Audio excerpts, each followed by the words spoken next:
रावण के वध और महाराज विभीषण के राज्याभिषेक के बाद जब श्री राम को माता सीता और लक्ष्मण जी के साथ अयोध्या वापस लौटना था, तब प्रभु श्री राम बहुत चिंतित थे।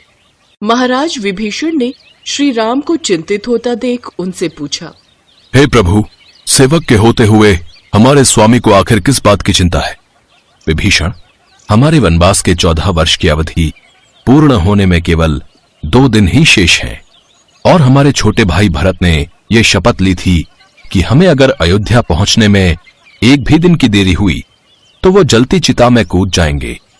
हमारा भाई जितना भावुक है उतना ही हठीला भी है, इसलिए हमें इस बात की चिंता है कि हमारे वनवास की अवधि पूरी होने में केवल 2 ही दिन शेष रह गए हैं और अयोध्या बहुत दूर है। 2 दिन में हमारा वहां तक का सफर पूर्ण कर पाना मुमकिन है। हे प्रभु, आप चिंता न करें। आपके सेवक में अभी इतना सामर्थ है कि वो आप सबको अपने कंधे पर बिठाकर 1 ही दिन में अयोध्या पहुंच सके। इसकी कोई आवश्यकता नहीं है हनुमान जी।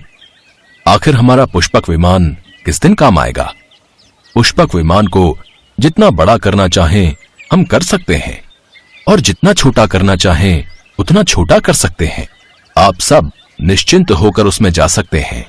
इसके बाद विभीषण उनके कहने पर पुष्पक विमान मंगवाते हैं और फिर उन्हें खुशी खुशी विदा करते हैं। राम, सीता, लक्ष्मण और हनुमान पुष्पक विमान में बैठकर अयोध्या के लिए निकल जाते हैं। रास्ते में राम हनुमान से कहते हैं, हनुमान, लंका पर विजय और वनवास के दौरान जिन लोगों ने हमारी तन मन से सहायता की, हम उन सब लोगों से मिलते हुए अयोध्या लौटना चाहते हैं, और हमें लगता है इन सब में हमें काफी समय लग जाएगा। इसलिए हम चाहते हैं कि तुम शीघ्र अयोध्या जाओ और वहां पहुंचकर भरत को हमारे आने की सूचना दो। जो आज्ञा प्रभु। मैं अभी अयोध्या जाकर भरत को आपके लौटने का सुखद समाचार सुनाता हूँ। इतना कहकर हनुमान अयोध्या की तरफ उड़ान भरते हैं, जबकि प्रभु राम माता सीता और लक्ष्मण के साथ महर्षि के आश्रम की तरफ निकल जाते हैं। कुछ ही देर बाद हनुमान अयोध्या पहुंच जाते हैं। अयोध्या में हनुमान सबसे पहले भरत से मिलते हैं। राम के बिना भरत तो लगभग मृत्युशैया पर ही पहुंच चुके थे। हनुमान भरत से मिलकर राम के जल्दी लौटने का शुभ समाचार उन्हें सुनाते हैं। प्रभु श्री राम 14 वर्ष बाद अयोध्या लौट रहे हैं। आप अयोध्या वासियों के साथ मिलकर उनके स्वागत की तैयारियां कीजिए। जैसे ही भरत को ये संदेश मिलता है, उनको मानो नया जीवन मिल जाता है। क्या मेरे भ्राता राम आ रहे हैं? फिर हर्ष और आनंद में मगन होकर सबको ये संदेश सुनाने लगते हैं। सुनो सुनो नगरवासियों, मेरे भ्राता श्री राम अयोध्या लौट रहे हैं। हम सबके राम अब बस आने ही वाले हैं। अरे वाह, ये तो बहुत ही आनंदमय और सुखमय संदेश है। ये सुनने के लिए हम सब कब से प्रतीक्षा कर रहे थे। ये संदेश मिलते ही अयोध्या में उत्सव की तैयारियां होने लगती हैं। अयोध्या में केवल मनुष्य ही नहीं बल्कि प्रकृति भी हर्ष और आनंद में डूब जाती है। सब राम के दर्शन को आतुर हो उठते हैं। माँ, मैं भी प्रभु राम के दर्शन करूंगा। हाँ, जरूर करना बेटा। राम अयोध्या इसी मार्ग से होते हुए जाएंगे। ये ये हमारे राम वापस लौट रहे हैं। और आखिरकार वो दिन भी आ जाता है जब श्री राम अयोध्या लौटते हैं। सारा नगर जय श्री राम जय श्री राम के नारों से गूंज उठता है। श्री राम को देख सब बहुत ही खुश होते हैं। सारा अयोध्या दीप और रोशनी से जगमगा उठता है। प्रभु श्री राम पर सभी नगरवासी फूलों की वर्षा कर उनका स्वागत करते हैं। प्रभु राम के लौटने से तो आज अयोध्या का हर कोना आनंद की रोशनी से जगमगाने लगा है।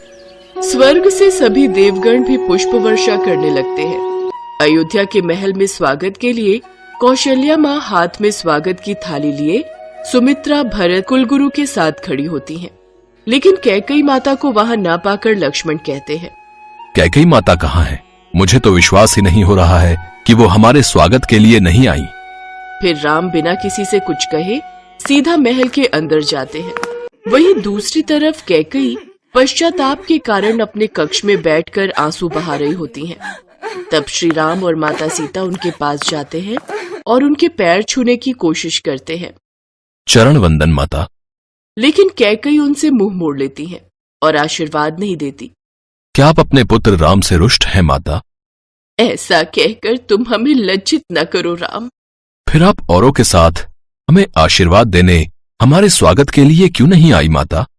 अपने कर्मों के अंधकार से घिरी हुई ये कैकई उस राम के समक्ष कैसे आती जिसने अपने कर्मों से सारे संसार को आलोकित किया हुआ है।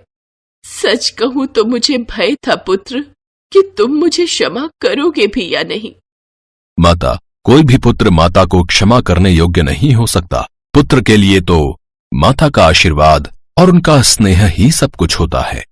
नहीं नहीं, लेकिन भला मैं तुम्हें किस मुख से आशीर्वाद दूं पुत्र?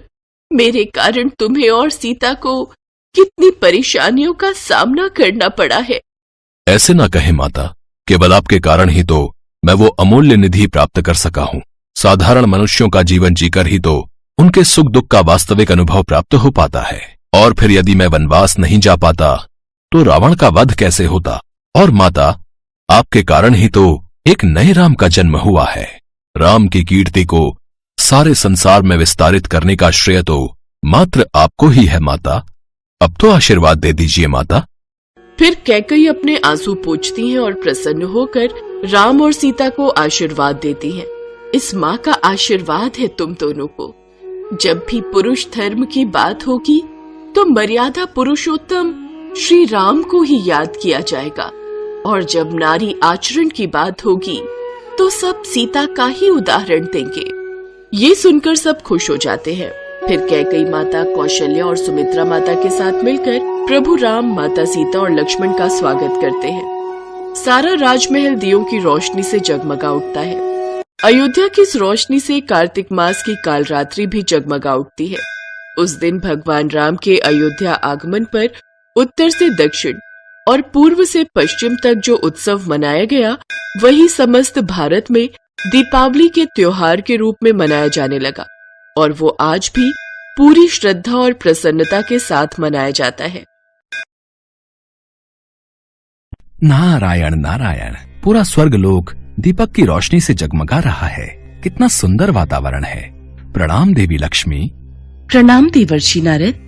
भगवान गणेश, भगवान कुबेर सहित सभी देवी देवता आज दीपावली का त्योहार मना रहे हैं। मेरा तो मन ये सब देखकर अति उत्साहित है। देवी लक्ष्मी, ये देखिए पृथ्वीवासी कितने ढेरों मिष्ठान आपको भोग लगा रहे हैं। हाँ देवी लक्ष्मी, आपको जो भी भक्त भोग लगा रहा है वो प्रसाद और मिष्ठान सीधा स्वर्ग में पहुंच रहा है। मिष्ठान बहुत ही स्वादिष्ट है। सचमुच यह दिवाली का त्योहार तो बहुत ही सुंदर है, निराला है। स्वर्ग में चारों ओर दीपावली के त्योहार की धूम मची थी। पूरा स्वर्ग दीपमालाओं से सजा हुआ था। देवी लक्ष्मी, भगवान गणेश, भगवान कार्तिकेय, शिव पार्वती, भगवान कुबेर, देवी दुर्गा, देवी सरस्वती, प्रभु श्री राम, देवी सीता, लक्ष्मण तथा हनुमान सहित ब्रह्मा, विष्णु, महेश सभी देवी देवता दीपावली के त्योहार का आनंद ले रहे थे। देवी लक्ष्मी पृथ्वी लोक पर जाने लगी। आप सब देवी देवता दिवाली के त्योहार का आनंद लीजिए, तब तक मैं भगवान गणेश और भगवान कुबेर के साथ पृथ्वीवासियों को दर्शन देकर आती हूँ। पृथ्वी लोक तो देखने में बहुत ही सुंदर लग रहा है। दीपमालाओं की रोशनी पूरे पृथ्वी लोक पर जगमगा रही है। देवी लक्ष्मी, भगवान गणेश, भगवान कुबेर आज पृथ्वीवासियों को धन, समृद्धि और वैभव से परिपूर्ण करने जा रहे हैं। अब देखना यह है कि किसके भाग्य में ये मीठा फल ग्रहण करना लिखा है और कौन इस परीक्षा में सफल होता है। इसके पश्चात देवी लक्ष्मी, भगवान गणेश और भगवान कुबेर तीनों पृथ्वी लोक के भ्रमण के लिए और भक्तों को दर्शन देने के लिए चल पड़े। भगवान गणेश, भगवान कुबेर, हम तीनों अब रूप बदल लेते हैं ताकि हम अपने भक्तों की परीक्षा ले सकें। जो आज्ञा देवी लक्ष्मी। पर आखिर हम कहाँ जाने वाले हैं देवी लक्ष्मी?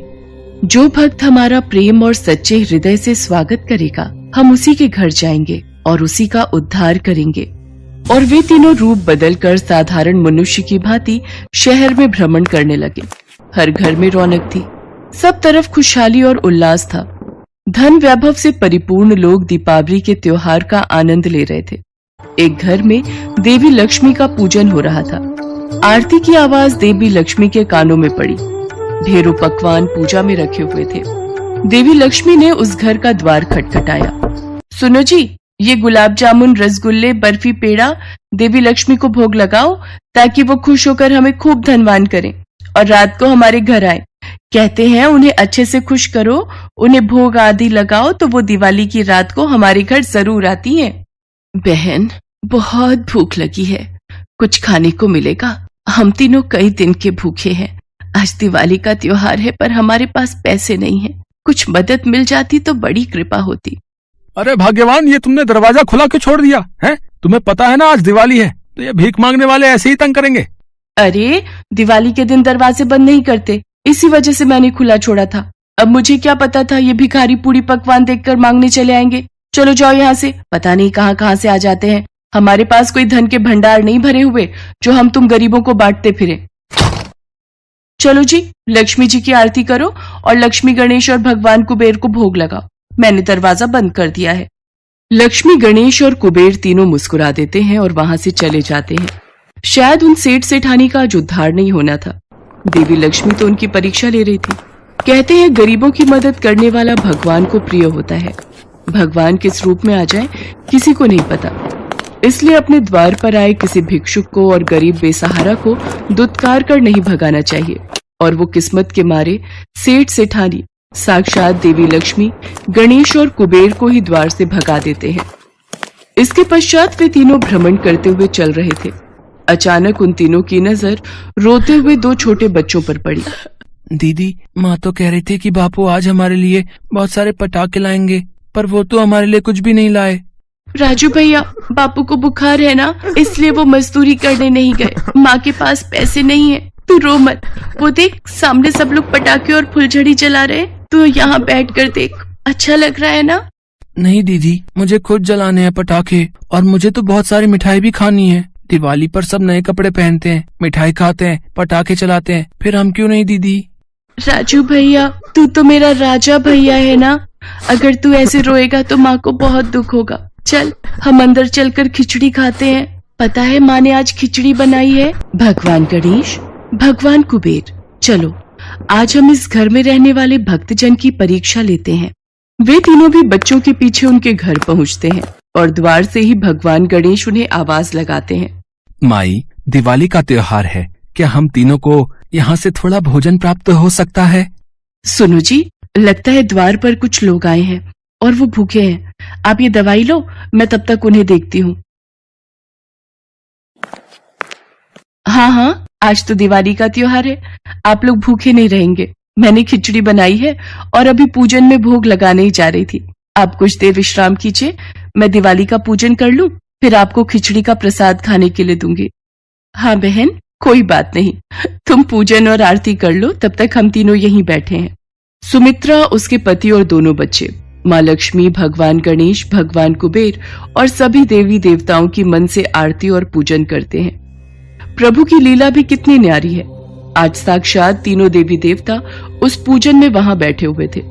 उसके पश्चात सुमित्रा खिचड़ी का भोग लगाकर उन तीनों को खाने के लिए खिचड़ी देती है।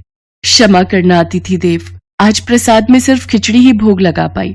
क्या करूं, मेरे पति की तबीयत कुछ दिनों से ठीक नहीं है, इसलिए वो मजदूरी पर नहीं जा सके। मैं तो दिवाली पूजन में देवी देवताओं को लड्डू मिष्ठान का भोग भी नहीं लगा सकी। सुमित्रा की आंखें आंसुओं से भर जाती हैं। देखते ही देखते तीनों देवी देवता अपने रूप में आ जाते हैं।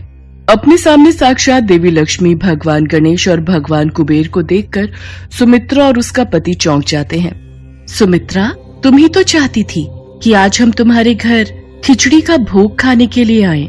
देखो, तुम्हारा खिचड़ी का प्रसाद स्वर्ग में सभी देवी देवता प्रेम पूर्वक ग्रहण कर रहे हैं। और वास्तव में सुमित्रा का भोग लगाया खिचड़ी का प्रसाद स्वर्ग में सभी देवी देवता भी आनंद पूर्वक खा रहे थे। सुमित्रा, तुमने प्रेम पूर्वक हम तीनों का स्वागत किया है, इसलिए हम तुम्हारे घर से ऐसे नहीं लौटेंगे। उसी पल तीनों देवी देवताओं ने अपने हाथ आगे किए और उनके हाथों में से सोने के सिक्के गिरने प्रारंभ हो गए। देखते ही देखते सुमित्रा की झोली सोने के सिक्कों से भर गई। धन के भंडार भरने वाली देवी लक्ष्मी, रिद्धि सिद्धि के दाता, वैभव देने वाले गणेश और धन समृद्धि देने वाले कुबेर आज उस गरीब की कुटिया में खड़े थे।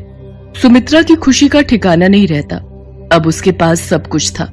उसके परिवार की दिवाली खुशियों में बदल गई थी। स्वर्ग लोक के देवी देवता भी आज उन देवी देवताओं पर फूलों की वर्षा कर रहे थे।